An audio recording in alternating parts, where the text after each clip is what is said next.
You're listening to Economics Detective Radio.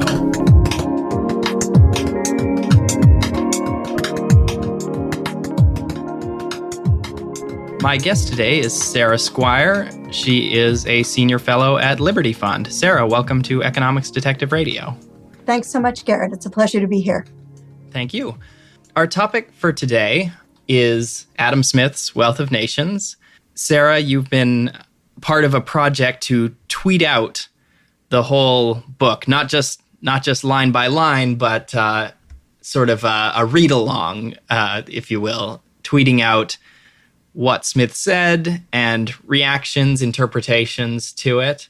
Do you want to talk a little bit about that project? Yeah, I'd love to. So one of my responsibilities at Liberty Fund, one of my pleasures at Liberty Fund is working a great deal with our website, adamsmithworks.org. Over the years, people have asked us to tweet the Wealth of Nations, and I was having trouble finding a way to think of that as being a fun project because just tweeting it sentence by sentence didn't sound like it would be very much fun. I mean, you could probably write a bot for that and then just let it run, but it didn't sound that exciting to me. In addition, some of Adam Smith's sentences are like 210 words long, so I didn't think that tweeting him directly was going to be the most approachable way to get him on Twitter. So we thought that what we would do would read all of Wealth of Nations and tweet commentary on it, sometimes semi-scholarly commentary, sometimes memes from The Lord of the Rings or Archer, sometimes jokes about cows, as a way of not only discussing Smith's thought and bringing it to a wider audience, but also as a way of reminding people that Smith can actually be a lot of fun. Yeah, I like that sort of bringing a more modern interpretation to it. I think sometimes people read very old works of in this case, social science, but they also read, literature, and they do it just kind of to do it. Like, if you feel like if you're a cultured person, you should have read Shakespeare and Moby Dick and stuff. But the older a work gets, the sort of more the language drifts. And so, just sort of reading Adam Smith sentence by sentence, like unless you're very careful, you can kind of miss some of the deep insights and the tone and the sort of the subtler points of it. So it's nice to have that sort of making it modern, having a discussion about it in plain language and having some fun with it. So yeah, I've enjoyed the I'll say it's. You're tweeting it at Adam Smith Works. That's that's the Twitter account, and the hashtag is Wealth of Tweets or Smith Tweets. But Wealth of Tweets will take you directly to all of the Wealth of Nations tweets. We're also going to be archiving all of the Twitter threads on our website, so those should be up there fairly soon. Book 1 and Book 2. And then we proceed. We start Book 3 tomorrow. Very cool. You're really getting through it. That's a lot of Smith in Books 1 and 2.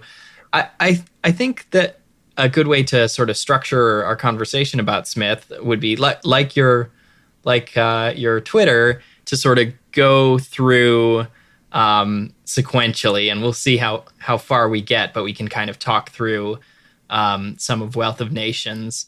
So, Wealth of Nations starts really strong. Like after the introduction, Smith jumps right into his his argument that the division of labor is the sort of greatest reason for economic growth, and he jumps right into his example of the pin factory. Do you want to talk through that with me? Yeah, absolutely. And this is one of the things that I love about Smith. This guy does not pull any punches, right? Book 1, chapter 1, paragraph 1, boom, he hits you with the importance of the division of labor, immediately follows it up with the example of the pin factory, and then you're into sort of the magic and the miracle of the market. And it's in, 10 pages or something. It comes fast. and it's so well done. And so it's exhilarating when he gets rolling this way, right? And what's fun about the Pin Factory is that it gives the reader a very, very physical example for thinking about the division of labor. You can talk about it theoretically all that you want, but what Smith does is realize that just speaking about it in theory isn't going to be persuasive to the average reader and isn't necessarily going to persuade anyone who hasn't sat down and all the way thought through the implications of the division of labor. So he needs to give his readers something really concrete to think about, right? Everybody knows what a pin is. Everybody's using pins to hold their clothing together, to work with in a variety of crafts. Everybody's familiar with the pin. It's an ordinary daily object. It's sort of like the I pencil essay that Leonard Read wrote. Choose something very, very simple, very familiar, very everyday, and begin to take it apart. And what Smith says is you don't think about pins, but it takes, something like 19 separate operations in order to create a pin, and he lists them all out. Then he says, so if one guy makes a pin, it's going to take him this much time to make a single pin, and he's going to make, 20 pins in the course of a day. But if you have a factory full of people, each doing one part of that labor, you're going to produce a lot more pins, and you're going to produce better pins because everyone will be a specialist on that one particular bit of the labor that they're interested in, right? And so it's a very effective way to discuss that division of labor and to give people a sense of the gains, not just in productivity in sheer numbers, but also in the quality of the work that can be produced. It's funny because I think in a lot of econ classes, when we talk about division of labor, we might zoom way out and say it's better that they grow avocados in Mexico where the climate is good for that, rather than building greenhouses in northern Canada and expending a ton of energy to do that. Better that the Canadians do, something that is more suited to our climate. Right. And Smith actually does get into that later when he talks about why you probably shouldn't try and produce wine in Scotland when the French are doing a perfectly good job of it in France. But like, it's great that he gets down at the very first example. The Pin Factory is at a very micro level, just talking about the work of individual workmen, which I think is, more sort of salient, right? Because people, the readers all work, and maybe they don't work in manufacturing, but they are probably more familiar with it, and it kind of highlights how this process, of gaining in productivity when you become more specialized works at all levels. It works at the level of an individual product being made with the different tasks split, and the entire sort of trade goods outputted by different countries, right. zooming way out. Right. And so he can start with the small stuff and then zoom out later, which he does. But he's given people that very familiar, very approachable grounding to start with. Right. And it's sort of like what you said a little earlier about language, Garrett, right? When you said the 18th century style and language with which Smith is writing can be intimidating, can feel unapproachable, can be difficult, particularly for young students, right? And so part of what Smith tweets is trying to do is give them, the tweet version of a Pin Factory, right? Is to give them something approachable, immediately understandable that they can use as a doorway into Smith, in the same way that Smith gives us the Pin Factory as a doorway into thinking about the very complicated notion of division of labor. Mm-hmm. And just one thing about pins, actually, that the fact that they were an everyday item by Smith's time is kind of, it's quite the achievement of his society. I've been been learning about Pacific Islanders and their first interactions with Europeans, and iron nails were just incredibly valuable to them. To the point Yes. where the sailors would trade them away to the locals, and the ships would start to fall apart. And just so like a really simple object, like being able to sort of machine it and then make a whole bunch of them, is not something that's easy in a society that has not achieved a certain level of development. And so even though Smith is writing in the 1700s, he's sort of seeing a rapidly industrializing society that's sort of, Right. it hasn't reached its heights yet, but it's on its way there. And Right. and that's part of, I think, why this book was written in the 1700s and not by some other writer in the 1400s or in the 800s.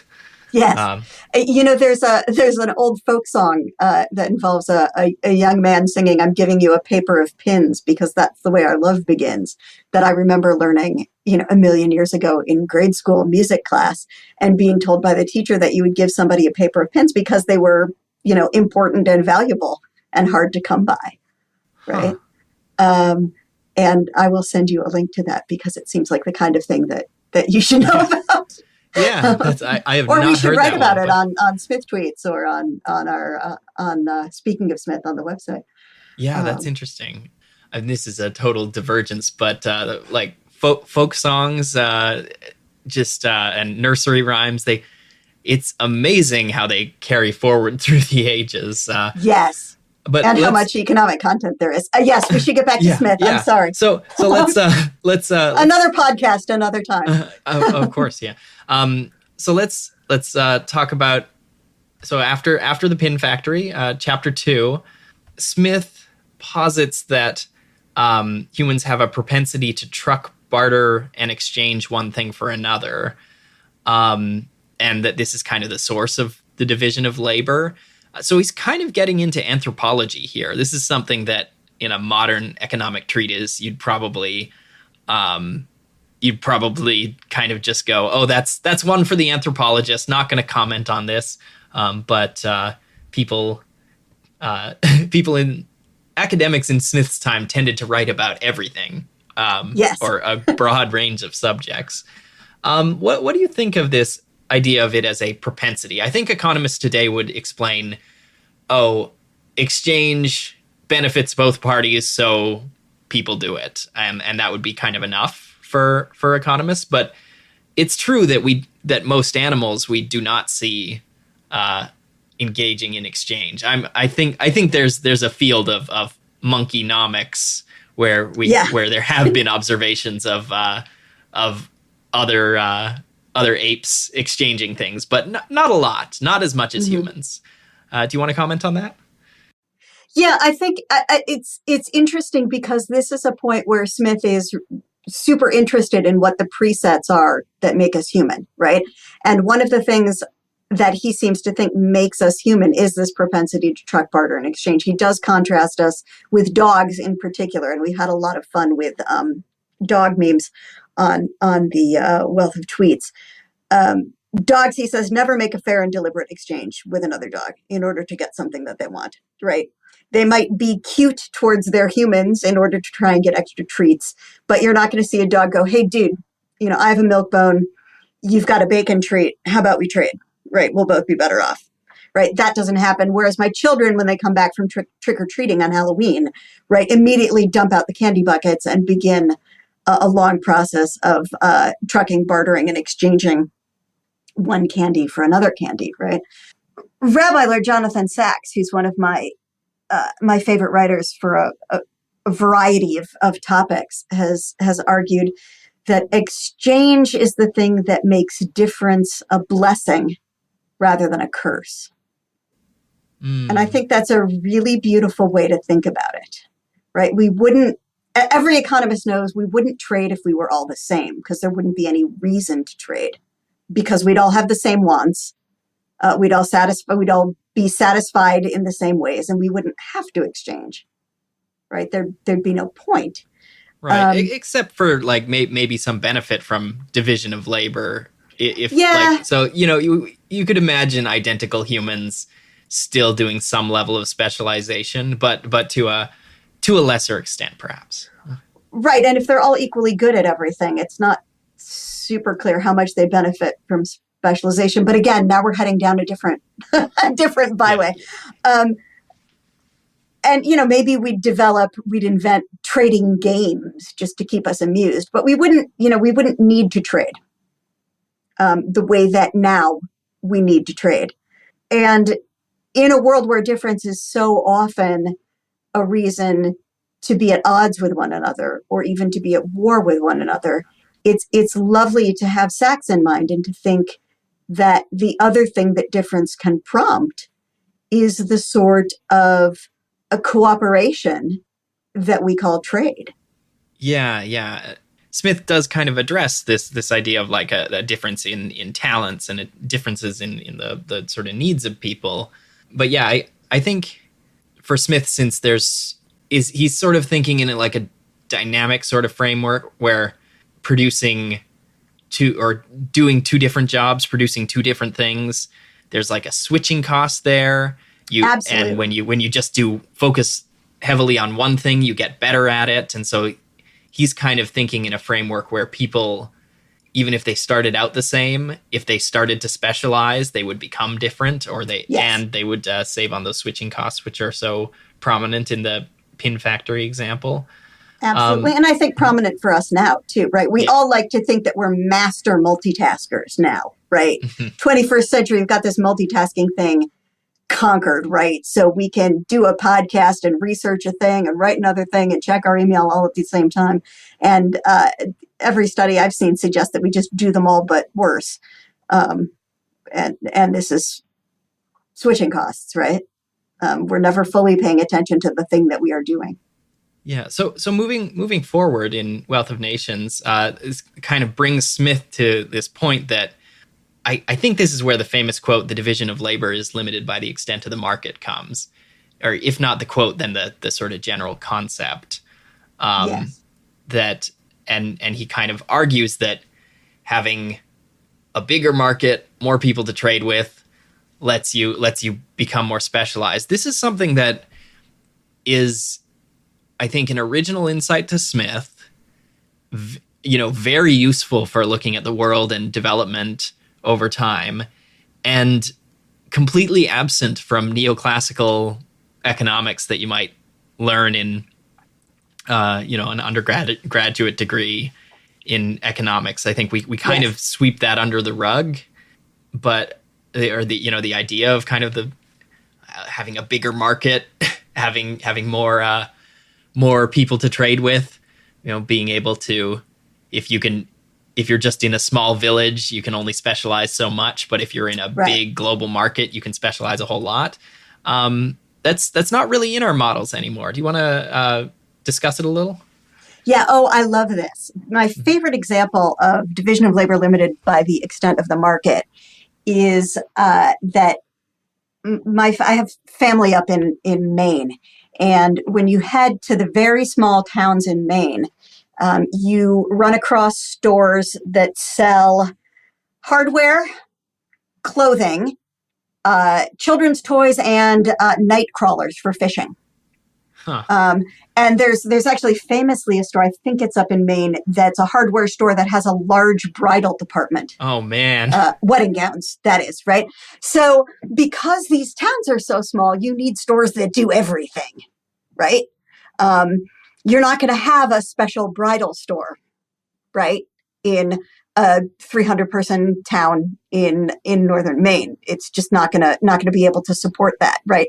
But you can have a hardware store that also has a sandwich counter and has a wedding dress department, right? Now, I live in Indianapolis, which is a moderately sized American city, and within driving distance of the office where I'm currently sitting, I can think of 4 different bridal stores that specialize either in different price ranges or different size ranges for different brides. Yeah. So that's the division of labor limited by the extent of the market. We've got more people in Indianapolis. So we don't need a hardware store, night crawler, and bridal gown store. We can have 4 different bridal stores in my immediate neighborhood, right?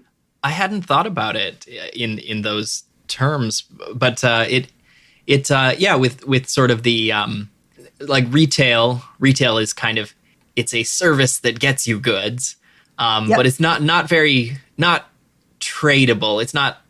We often sort of want to talk, as you mentioned, Smith's example of don't grow wine in Scotland, it grows in France. That's a tradable good. You bottle it and you can ship it anywhere in the world.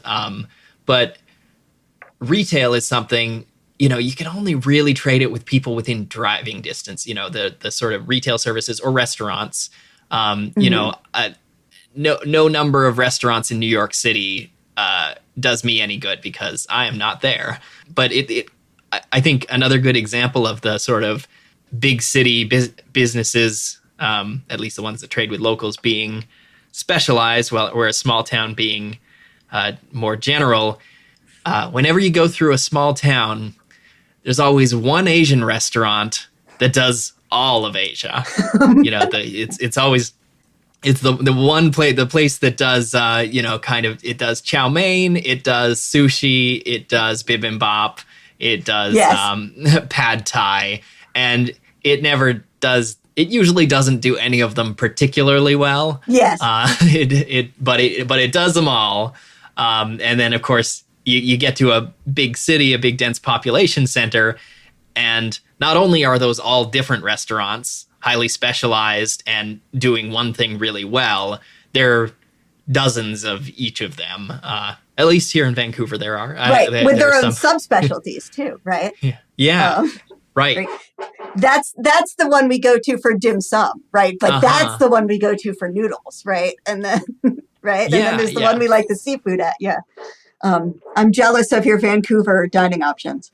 Oh yes, not really during COVID, but there's a whole part of downtown Vancouver where there are just a whole bunch of ramen options, and people have opinions about which one's the best.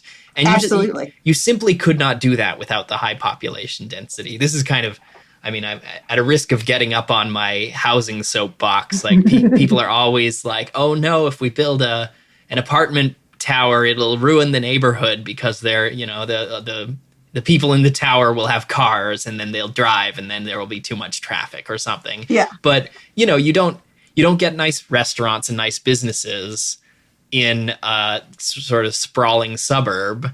You can support one or two of them, but mostly everybody has to drive into the denser area to go, or drive to a big box store somewhere.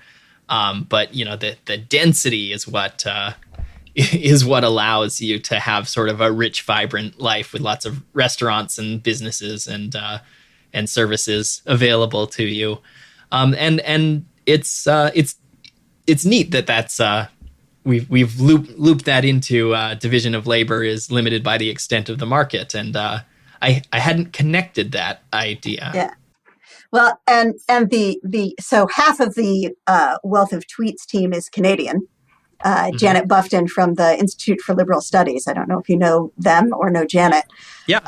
Canadians all know each other, right? Well, in this case, we do. Yes. So Janet pointed out very helpfully in the tweet thread that we wrote for this section of Smith, talked about the disappearance of Cool Ranch Doritos from Canada only a couple of weeks into the pandemic when it started in 2020, right? Which was a collapse of all sorts of supply chain problems and division of labor problems, sort of reminding us that as the division of labor collapses, you lose the things that make you wealthy. Right now, you may or may not care about Cool Ranch Doritos, but they're a pretty good sign that you have an extensive market with a lot of division of labor, right? Mm-hmm. If you've got your fancy Doritos with different kinds of flavors, right? And so when those are suddenly no longer available, that's telling you something. That's sending up a little flare that tells you that wealth is collapsing because the division of labor is collapsing because of shutdowns of services during the pandemic. Yeah. Yeah, I'll be honest. I don't think I've ever eaten that flavor of Dorito, but that's because you've been too busy eating fancy ramen and dim sum. Yeah, we got and extra fancy Doritos. So yes. So let's we're now on chapter 4 of book 1 of Wealth of Nations, and there's sort of an elephant in the room that, up to this point, Smith has talked about division of labor, and he's kind of mainly focused on that point. He's talked about the tendency to exchange, which of course applies very well to barter. The elephant in the room is money, which has not come up yet, and he brings it in chapter 4, and of course never drops it from that point onward, because of course money is very important to exchange. And Smith right away, makes the point about money solving the issue of the double coincidence of wants. So talk me through that. So Smith says that when you don't have money, you need not only to have something that you don't want that you can trade, but you also need to find the very specific person who wants the thing that you have that you don't want, right? So if I have lots and lots of tomatoes to trade, and I've got surplus and I want to make money with my tomatoes, and I want to get green beans from it, right? Not only do I need to find somebody who wants my tomatoes, I have to find somebody who has the green beans that I want, right? Or who can give me something like potatoes that I can then trade with somebody else. It's a lot of, as you say, it's the double coincidence of wants. Everybody's wants and desires have to line up very precisely for that to work well, right? What money lets you do is bypass all of that, right? By having everybody trade a thing that can be turned into any other thing. It could be, you could use anything as money. Yes, we have used anything. Yeah, we have. But normally it's funny. I hear people saying like, oh, hey, in the American colonies, they briefly used tobacco as money.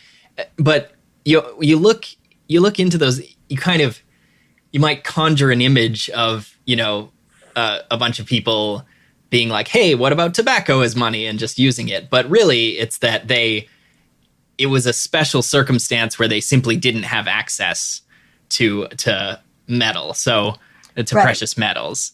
So, the reason I think most societies settled on precious metals as money is because they're high value per weight. They don't expire. So you can transport them around, and you could in theory carry in your pocket enough coins to buy a house, or some large valuable thing of value, as long as the metal's valuable enough. And then the possibility of minting really helps. Yes. Smith makes this point that you can make a uniform weight so that everyone doesn't have to carry around a scale, and mint it. And he does point out that prior to that, it seems that the earliest form of money was cows, which, as we noted on Wealth of Tweets, is that it's really hard to fold them and put them in your pocket, and making change gets pretty messy if you're using cows. So cows work sort of well. They're a very visible sign of wealth. They move themselves rather than having, so they transport fairly easily because they're self-propelling as long as you keep feeding them. And they store value reasonably well, right? Although if you have to walk them too far to market, you have problems with them losing weight while they walk there and becoming less valuable over time. But it's like, I'm not even joking when I say it's very hard to make change. You're dealing with a large item, right? So it can be really tricky to deal with something like a cow right? So eventually what starts to happen is that people move towards things that will represent a cow, like a coin or a shell, or something like that, a bead, right? And that seems to be how money evolved, right? Yeah. Is from the need to find something that would represent another thing that we have used as a standard for trade. Yeah, but not necessarily with that intention. Right. So I mean, that's why I said evolved. Yes, evolved. Yeah. So in Smith's time, in Britain, they still use precious metals as money. You can find examples of fiat currency from prior to Smith. In for instance, in China, going back to the Yuan dynasty and sort of abortive attempt before that during the Han dynasty. But and Smith may have known about that. He may have read Marco Polo. It may have been common. When you say fiat currency, do you mean paper money? Paper money, yeah. But for the most part, at this point, they're still using metal, which sort of, it can be melted down and made jewelry, and so it has that sort of backstop of value. He doesn't go into sort of fiat money, but Smith gets pretty heavily into paper money in later books of Wealth of Nations, particularly as you get into book 2. There's a fairly lengthy discussion of paper money. It's a really interesting time period to be thinking about paper money because it's being used, but it's not being used every day, and it's not being used by every person. So the average dude getting paid would be paid in coin, right? The wealthier you are, the more likely you would be to be dealing occasionally with paper money. So one of the really strange experiences about reading book 2 is realizing that this complicated idea that Smith is explaining in enormous detail and at great length is paper money. Mm-hmm. And it's so hard for us to read it because for us, of course, paper money is money. It's obviously money. It's transparently money, right? But for Smith's readers, this was a major new technology, right? And he has to explain it still functions just exactly the same way that money functions. Right. But it at that point, there was still this sort of idea that if you had a paper note, you could exchange it for gold. Yes. And that and so when I say that fiat was done in other places, there were times and places where you actually couldn't exchange it for gold. It was just pure, this is money, by decree. But that's not really present in Smith. That's a later development, at least in world. Right. Though he does certainly spend a lot of time in his discussions on money focus on trying to get people to understand that what money is purchasing power. Right. So it doesn't matter, he says over and over, whether you can take it to the bank and exchange it and get gold back, as long as you can take it to the grocery store and get what you need. Yeah. And I mean, that point is well taken because,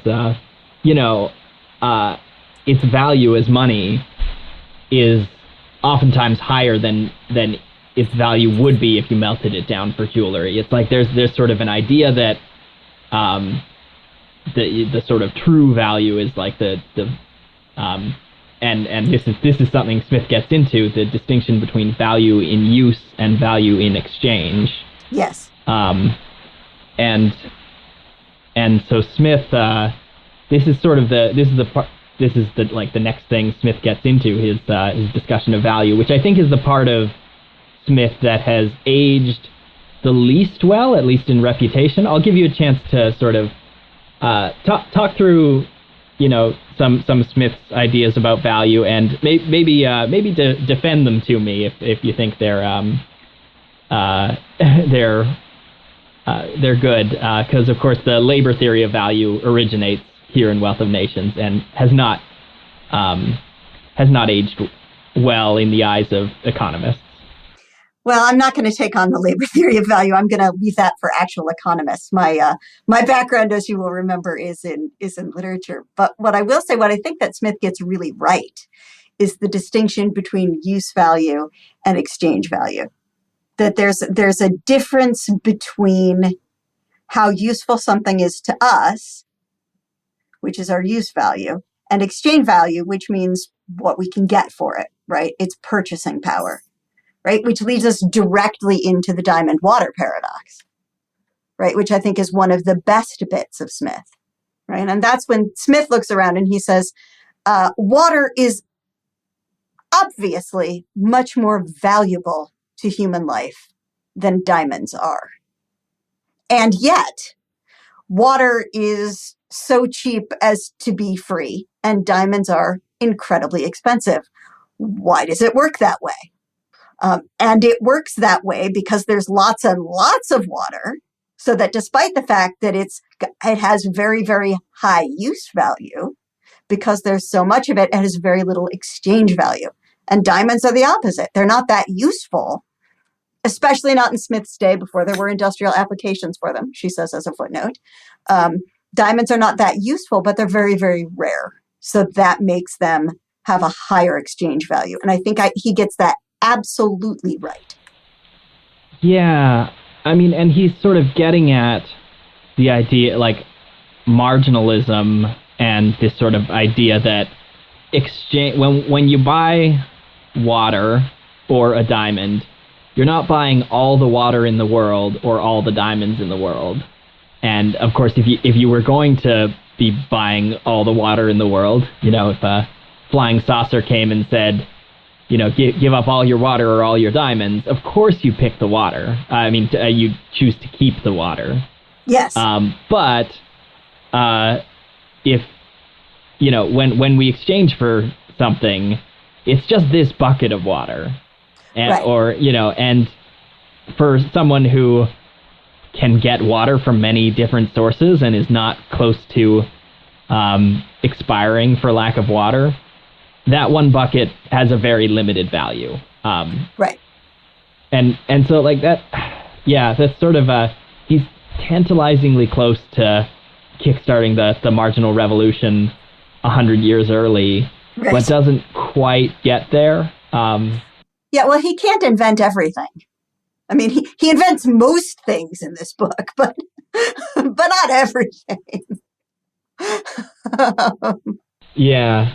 Smith sort of at this point in the book, he says the real price of everything is the toil and trouble of acquiring it. Yes. He's sort of contrasting.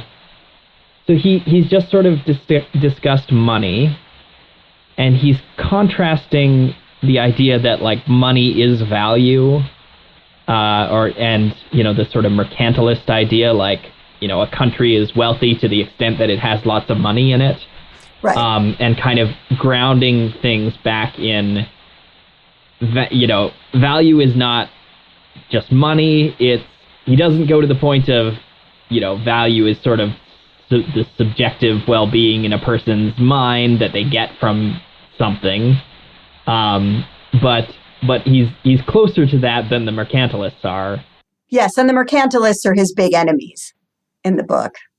If you read it as a soap opera, which I sometimes do, right? The mercantilists are the big bad guys that Smith is fighting against. That whole notion that what you need is as much gold and silver as possible to stay within the country, right? He writes a 65-page digression on the price of silver to argue against it. Right. I mean, and that's kind of from the perspective of Smith as a historical figure, as a person who affected history. That's maybe one of his bigger contributions, that he kind of encouraged countries to not sort of adopt these policies where they kind of see maybe they see trade as a bad thing if money is flowing out, and a good thing when it's flowing in. Of course, if you stop and think about the value of things rather than the amount of money, then it would disabuse you of that notion. Although, Yes. of course, people continued to think that way after Smith, but maybe to a lesser extent. Right. I think that's absolutely correct. Let's talk through just a little bit more of Wealth of Nations. Of course, we can't get through the whole book because it is very long and very detailed. You're telling me. So, at this point in the book, he starts discussing his division of the money paid for good into wages, profit, and rent. Mm-hmm. And the kind of idea of like, okay, wages go to the worker, profit goes to the investors or merchants, and then rent goes to landowners. This is not. I think what's interesting is that these are all words that economists still use, but apart from wages, Smith uses them differently than we do today. Do you want to talk through sort of this sort of slicing up of the returns when an item is sold into these categories? Well, I think if it's all right with you, we only have about 10 minutes left, and I think what I'd rather do is take just a second, because you brought it up. This is one of the really important things about reading Smith and about reading older texts, and particularly about reading older texts that are very specialized in the way that, say, an older economics text is. All right. Smith tweets happened to be tweeting Adam Smith on stock when the whole GameStop thing started to break. Yeah. Now, when Smith is talking about stock, he's not talking about stocks and bonds. He's talking more or less about inventory, about the stuff that a business has on hand, right? Resources that you already own, that you've already paid for with the expectation that you will make a profit from them, right? But a couple of folks on Twitter kind of tweeted back to us that day to say, well, here's Smith on stock, and here's the GameStop thing, and what do you think about your invisible hand now, basically, right? Oh, boy. And, it was a challenge to point out to them that when Smith says stock, just because he's using the same word that we're using to talk about the stock issues with GameStop and that whole thing, doesn't mean that the conversation is about the same thing, right?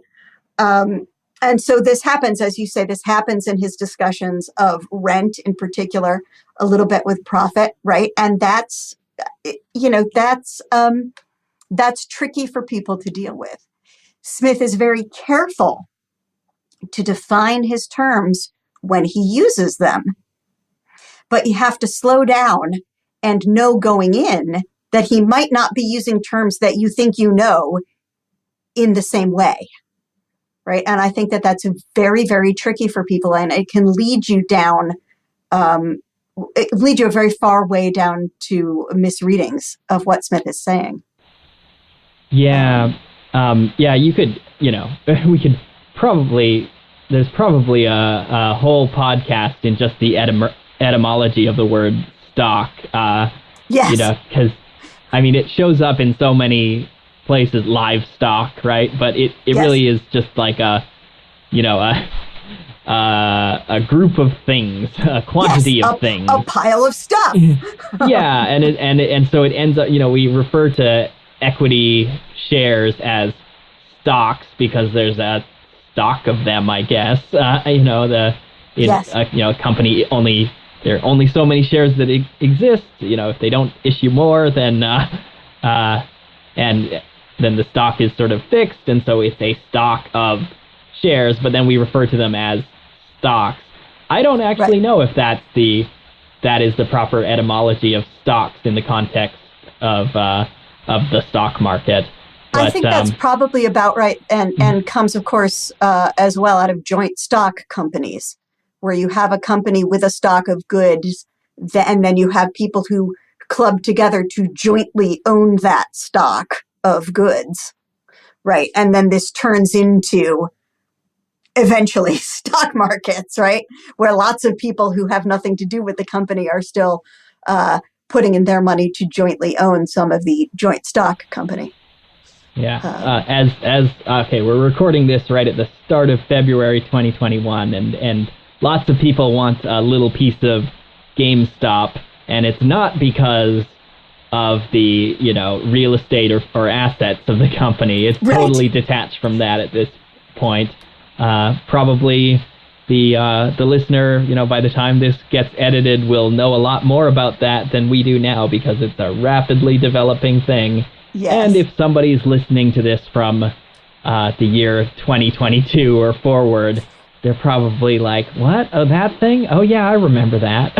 Well, for them, it will be the equivalent of the South Sea Bubble for Adam Smith, right? Which was a great lesson to look back upon and shake your head over and, discuss in the abstract, right? Rather than something we're trying to figure out while it's happening. This crazy thing that happened one time, but right. I think unlike the coronavirus, we probably won't be thinking about it that much, in a year or two, unless you happen to be one of the people who made millions of dollars. Yes, or lost millions, yeah. Or lost billions during the short squeeze, if it happens, or almost happens. So let's conclude. Do you want to talk a little bit about how far you've got tweeting through Adam Smith and the kind of responses you've had so far? Yeah, we have, as I said, we have now published the tweets all of the way through the end of book 2. We are starting book 3 tomorrow, as you just say, in early February of 2021. And we expect that we'll be finishing up the tweeting sometime around March, probably. Yeah, sometime around March. We've had a great response. A lot of people are, a lot of new followers to our account, a lot of people who are interacting with the account. I mean, some of the most flattering and affirming followers and retweets we've had have been from people like George Selgin, the eminent economist who works on the history of money, and Larry White, who works on the history of banking, both who have been very kind about our tweeting about money and banking. But also just interaction with people literally from all over the world, from African nations, from China, from Japan, just from everywhere, who want to talk Smith, or who at least are willing to be amused by listening to us talk about Smith. And that's really been a delight. I feel like Smith is one of those thinkers who everyone feels like they ought to have read and ought to understand, and they've never really gotten around to him. It's good that you're helping people engage with him, because you kind of hear him sort of boiled down to like a cartoon version of laissez-faire, which is not, that's not really what Smith's about. He's more trying to explain things. He is an advocate in some ways, and he advocates some but not all laissez-faire things. But it really sort of belittles him to sort of boil him down to just that, like a cartoon version of himself. Absolutely. He's a very strong advocate in general for not being a complete jerk. Whether you're labor, management, capital, whatever, you shouldn't be a jerk. And it comes up again and again in Wealth of Nations. Everyone thinks that's what happens only in Theory of Moral Sentiments, but it's all over the Wealth of Nations. And we try to point that out in the tweets when we run across it, because we want to counter this narrative of Smith as just this sort of, cartoon capitalist who's out to grind the faces of the poor. Mm-hmm. So the Twitter account we've been talking about is @AdamSmithWorks. I encourage listeners to go follow it. Sarah Skwire, thanks for being part of Economics Detective Radio. Thank you so much, Garrett. It was a real pleasure.